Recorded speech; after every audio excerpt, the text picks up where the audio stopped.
growing up in a slum neighborhood where the crime rate is amongst the highest in the nation is not easy. But I think in this instance, I would have to be out of my mind not to recommend that you be sent to the asylum for the... À 7 ans, j'avais un petit théâtre, je faisais des petites représentations, j'avais monté un remake des Forbris de Scapin que j'avais vu à l'école avec la classe, donc avec ma cousine, j'avais réécrit à 7 ans. Après, j'avais construit un théâtre dans ma chambre à 12-13 ans, mon père avec un vrai rideau, puis du cinéma aussi, j'avais acheté une petite... Donc, bon, tout ça, ça tournait autour de ça, sauf que ça ne me venait pas à l'idée, j'étais en province, à Rouen, ça ne me venait pas à l'idée d'en faire un métier. Puis un jour, c'est vrai que ça m'est dégringolé sur la tête, que je me suis réveillé un matin et je me rappelle très bien, j'ai dit à ma mère, j'avais 16 ans, ça y est, j'ai trouvé ce que je veux, parce que j'étais très mauvais en classe, voilà, très très mauvais. Je dis à ma mère, ça y est, j'ai trouvé, je sais ce que je vais être acteur. Et ma mère, elle m'a dit, oui, d'accord, bah, rendors-toi, il n'est pas l'heure d'aller à l'école. Je me rappelle très bien de sa phrase. Mais enfin, bon, à 16 ans, oui, c'était de l'ordre de la vocation, c'était ça et pas autre chose. La caméra, c'est plus reposant, surtout qu'on a beaucoup d'expérience comme moi. La scène, on est dans le physique, dans le sportif, faut mouiller sa chemise, dans l'échange, dans le show. On est dans le show. Ça, c'est très excitant d'être dans le show. On doit donner absolument. Le cinéma, c'est la caméra qui vous vole, qui vous arrache, qui vous capte des trucs, c'est plus subtil. Mais c'est bien aussi. C'est en direct avec l'âme. Au théâtre, il faut balancer la sauce. C'est le show, quoi. Il faut y aller. Mais c'est bien aussi, je sais pas. C'est comme si je devais choisir entre mon père et ma mère. C'est très compliqué. Ben, je trouve que c'est une jolie comédie, bien troussée. Et puis, c'est l'occasion de jouer avec ma femme. Elle nous a proposé ça à tous les deux. Je me dis, allons-y, on va être ensemble pendant un moment. Ça aussi, ça compte dans la vie. Ça ne va pas être ce qui doit normalement présider au choix, mais ça l'a été d'une certaine manière, oui. Je peux pas supporter de voir son panier vide. J'ai envie de hurler à la mort comme un chien. Oui, moi aussi. Ouh, non, j'y arrive pas. Qu'est-ce que je fais? Donc, perdu, grand chien, miel. Quoi, miel? Oui, enfin de couleur miel, si tu préfères. Mais il est pas miel, il est gris.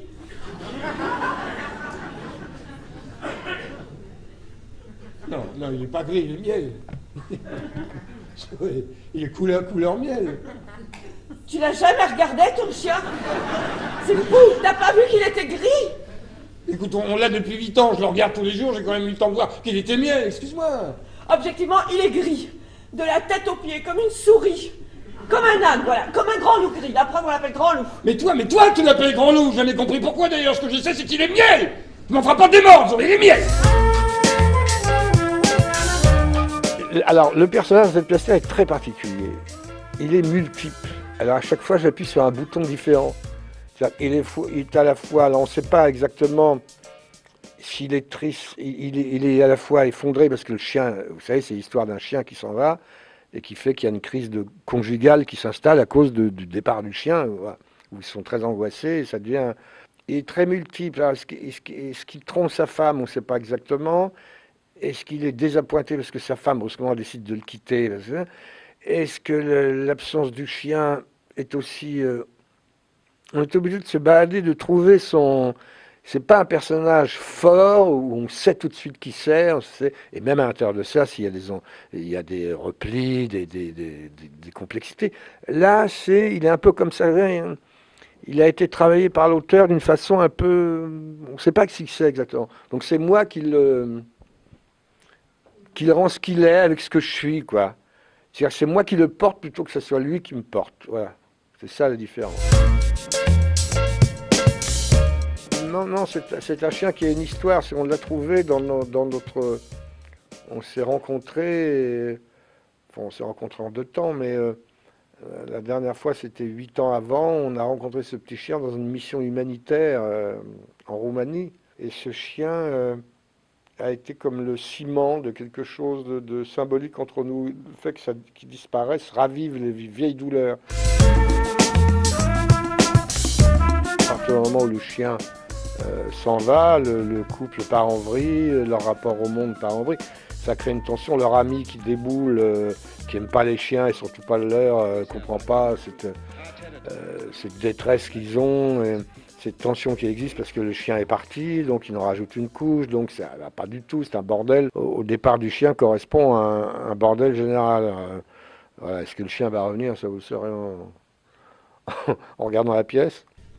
De race. Non, pas de race. C'est pas un chien de race. Oui. Jeudi soir, à 22h30, je mets notre numéro de téléphone. Bien évidemment. Je mets mon portable. Oui, si tu veux, mais dépêche-toi. Et le tien? Oui, allons-y, allons-y. On met ton numéro de bureau aussi, peut-être? Oui, tu peux pas mettre ton numéro quand même, parce que les gens vont pas savoir que c'est le nôtre, Zoé. Ou appeler, je veux dire. Par pitié. Non, pas par pitié. Pas par pitié, tu peux pas mettre ça. Mais pourquoi? Mais parce que c'est ridicule. C'est ridicule d'aimer son chien. Mais on voit bien que tu l'aimes, ton chien, puisque tu mets une pancarte. Mais il y a des gens qui mettent des pancartes par acquis de conscience. Faut quand même qu'on dise que c'est très important. Sinon, les gens vont pas réagir. Alors, mais urgent. Tu crois? Oui. Tu crois que c'est assez? Oui. Bon, alors, je barre par pitié, appelez-nous, et je mets urgent, très urgent. Des vieilles blessures, ça va arriver comme dans tous les couples, il y a un peu des cadavres dans les placards, ça va les faire remonter sur l'adultère, notamment sur la fidélité, sur...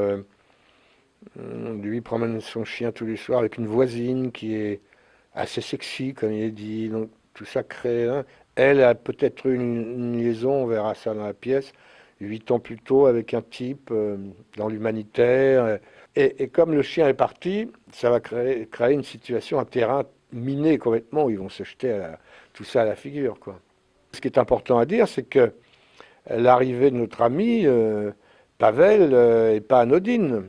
C'est-à-dire que lui a des problèmes de couple, c'est terrible, il a décidé de ne pas rentrer chez lui, mais ça ne nous le dit pas. Donc il arrive, on lui parle de chien, disant le chien est parti, ah bon, bah merde alors. Mais il ne va pas très bien non plus. Donc tout ça va se mélanger, va être un joyeux bordel, quoi. Voilà, en gros, on peut dire ça pour résumer. C'est un très beau film, je crois. Enfin, en tout cas, j'ai beaucoup de plaisir à le tourner. Et le scénario était superbe. C'est la rencontre d'un type un peu dépressif que je joue, qui décide de se barrer de chez lui, peut-être même de se suicider, on ne sait pas, et qui va rencontrer une très jeune femme. Et c'est une espèce d'histoire d'amour sans... Il n'y a pas d'ambiguïté, ni de sexualité, ni rien, mais ils vont céder l'un à l'autre. Elle est totalement asociale, tu virée de chez elle, sur les routes. Et lui, ce type un peu bobo, chic, artiste quand même, artiste peintre, mais qui a réussi, qui a vraiment... et qui va pas bien du tout. Ils vont se faire à courte échelle, et ils vont céder l'un à l'autre à revivre chacun de eux. C'est un très beau film, une belle histoire d'amour. Il sort le 13 juin.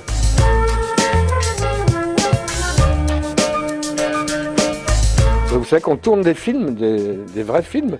Moi j'ai tourné un film, tiens j'ai oublié d'en parler, mais enfin, je jouais mon propre rôle. D'ailleurs ça se passait à Cannes, pendant le festival. Et où ça a été tourné avec un appareil photo entièrement, un film belge. Pourquoi vous marrez? J'ai un film belge, j'éclate de rire.